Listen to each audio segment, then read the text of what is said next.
Hello, I've followed the instructions. You can all hear me? Yeah. Excellent. Okay, so first of all, thank you all for coming today. It's great to see so many people here talking about this really important issue. I've read some of the letters that have come out to parents from schools, and it's absolutely heartbreaking what head teachers are having to go through. You'd never think that we are actually the 5th richest economy looking at the state of what we're in at the moment. I find it really hard to stand here and not talk about politics, because it's the politicians who have the power to change this and have the money.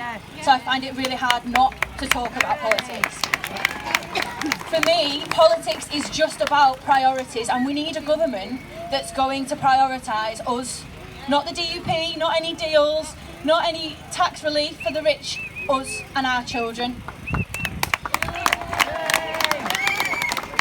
Because of cuts from Westminster, funding in the Welsh Assembly has been cut by £850 million since 2010. And the Welsh Government just can't work miracles. They can only spend what they're given from Westminster. Now, my mum is an assistant head teacher at a school in Manchester in England, and the situation there is dire. If this was just a Welsh problem, the book would stop with the Welsh Labour government, but it's not. It's happening throughout the UK. And it's the children of Great Britain that are being let down, and this isn't good enough. We are expecting head teachers to make impossible decisions. How can we expect them to provide a top quality education on a shoestring?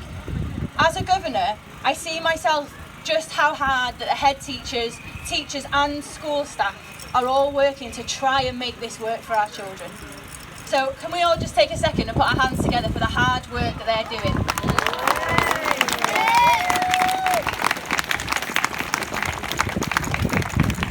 Now, those who know me know that I'm a little bit of a Harry Potter fan, to say the least. And when I grew up wanting to go to school at Hogwarts. There's a piece of advice that Professor Dumbledore gives that I think about every single time I make any political decision, and I wish Theresa May would do the same. He says, we must all face the choice between what is right and what is easy.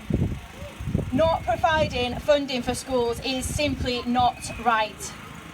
But in the name of working together, I'll stand here today and I will commit to lobbying my party for a statement on this important issue, acknowledging the impact that funding cuts to local authorities is having on our children's education. And myself and the Labour's parliamentary candidate for Clwyd West, Joe Thomas, will write to our leader, the First Minister of Wales, Mark Drakeford, next week, conveying the strong message that you've all given us. But I also call on the elected members for Aberconwy and Clwyd West to wake up and lobby their parties too, because we have 4 Conservative members here in Conwy. All of them should put a joint letter together to the Prime Minister, Theresa May, telling her the very real effect that austerity is having on their constituents. Because let's not forget, austerity is a political choice and it must end now. I'll do all I can to get extra funding secured for Conwy Council, but I'm not actually elected yet. We have 2 Conservative Assembly members, one of which is here. We have 2 Conservative members of Parliament who are not. We have a Conservative-led council and a Conservative government, so the buck has to start with them.